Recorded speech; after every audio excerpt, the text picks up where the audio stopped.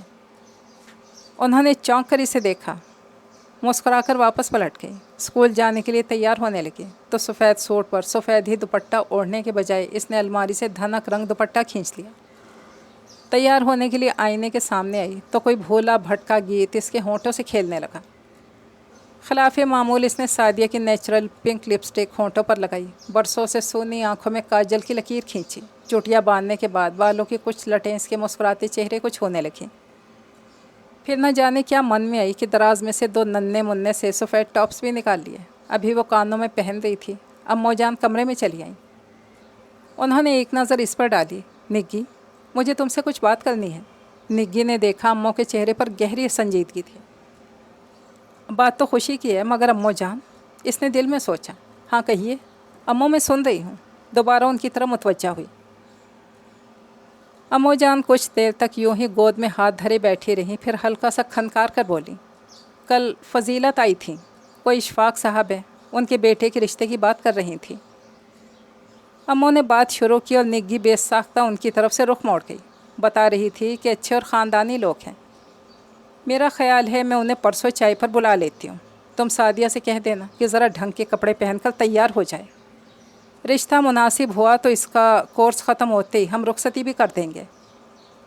چھن چھن چھن، ایک لمحہ بھی نہیں لگا تھا اور چاکلیٹی کھڑکیوں دروازوں والا محل زمین بوس ہو گیا تھا۔ وسیع اور اس لان میں کھلے ہر قسم کے پھولوں کا رنگ اڑ گیا تھا۔ وہ ٹکر ٹکر امو جان کو دیکھے گئی، جو ایک ہی سانس میں ساری بات کہہ کر کسی مجرم کی طرح سر جھکائے بیٹھی تھی۔ یہ کیا کہا ہے امو جان نے؟ کیا میں ٹھیک طرح سے سن نہیں پائی؟ اس نے ایک نظر امو کے چہرے پر ڈالی۔ ان کے چہرے پہ لہراتے دکھ کے عکس نے تصدیق کر دی کہ جو کچھ اس نے سنا وہی سچ تھا۔ ماں باپ سر پر نہ رہیں تو قربانی ہمیشہ بڑے بچوں کو ہی دینی پڑتی ہے، خواہ وہ بیٹے ہوں یا بیٹیاں۔ سالوں پرانا کہا ہوا امو کا جملہ اس کے ذہن میں باز گشت بن کر گونجا تو اسے ایک دم شرمندگی نے آ گھیرا۔ کیا میں بھول گئی تھی کہ میں اس گھر کی بڑی بیٹی ہوں؟ اس نے گہرا سانس لے کر اپنی ہر کیفیت کو اپنے اندر ہی دفن کر لیا۔ ہاں تو ٹھیک ہے نا امو جان، آپ ان لوگوں کو بلوا لیں، رشتہ اچھا ہوا تو انشاءاللہ جلد ہی سعدیہ کی رخصتی بھی کر دیں گے۔ اس نے بڑے ضبط سے مسکرا کر امو سے کہا اور کاجل صاف کرنے کے بہانے آنسوؤں سے لبریز آنکھیں رگڑ ڈالی۔ خواب کیسا ہی حسین کیوں نہ ہو، ٹوٹ جاتا ہے، اور جب کرچیاں دل میں پیوست ہوتی ہیں تو تکلیف تو ہوتی ہے نا۔ اس نے دانتوں تلے ہونٹ دبا لیا، بالوں کی لٹیں کانوں کے پیچھے اڑس لیں، ہاتھ میں پکڑے ٹاپس دراز میں بند کر دیے اور دھنک رنگ دوپٹہ اٹھا کر دوبارہ سے الماری میں رکھ دیا۔ اچھا امو جان، میں چلتی ہوں۔ امو کی طرف دیکھے بغیر سفید چادر اوڑھ کر باہر نکل گئی اور کمرے میں تنہا بیٹھی امو جان نے اپنے آنسوؤں کو کھل کر برسنے دیا تھا۔ سعدیہ کو معلوم ہوا تو اچھا خاصا ناراض ہو گئی۔ یہ اچھا دستور ہے، آپا کے بجائے مجھے قربانی کا بکرا بنا رہے ہیں۔ نگی نے اپنے طور پر اسے سمجھا بجھا دیا اور جب بیگم اشفاق سعدیہ کو دیکھنے گھر آئیں تو بے اختیار ماشاء اللہ کہہ اٹھیں۔ نوخیز جوانی تھی اور اس پر شرم و حیا کی تماست۔ سعدیہ تو انہیں پہلی نظر میں ہی پسند آ گئی تھی۔ خوشی خوشی انہیں گھر آنے کی دعوت دے کر چلی گئیں، اور جب وہ فضیلت خالہ اور امو جان کے ساتھ لڑکا دیکھنے گئی تو اس گھر میں قدم رکھتے ہوئے اس نے گویا اپنی آنکھیں بند کر لیں۔ یہ وہی گھر تھا جس کے بارے میں وہ پہروں بیٹھ کر سوچا کرتی تھی۔ نہ جانے یہ گھر اندر سے کیسا ہوگا۔ وہ اپنے پیروں پہ نظریں جمائی چلتی رہی۔ لڑکا خاصا خوش شکل تھا، بات چیت میں رکھ رکھاؤ اور سنجیدگی تھی۔ کچھ دیر ان کے پاس بیٹھا، پھر اٹھ گیا۔ اس نے امو جان کے چہرے پہ پسندیدگی کے رنگ بکھرتے ہوئے دیکھے تھے۔ وہ اٹھنے لگیں تو بیگم اشفاق نے انہیں صاف صاف کہہ دیا، بہن جہیز وغیرہ کی ہمیں کوئی چاہ نہیں، بس 3 کپڑوں میں ہماری بیٹی ہمارے حوالے کرتے ہیں۔ یہ تو آپ کی محبت اور خلوص ہے بیگم اشفاق، یوں بھی بچی کا باپ تو سر پر نہیں، جتنا ہم سے ہو سکا اتنا تو کریں گے۔ امو جان نے رسان سے جواب دیا اور یوں دونوں طرف سے رضامندی پا کر شادی کی تاریخ طے کر دی گئی۔ امو جان کافی عرصے سے کچھ نہ کچھ جمع کر رہی تھیں، لہٰذا اسی پر اکتفا کیا گیا۔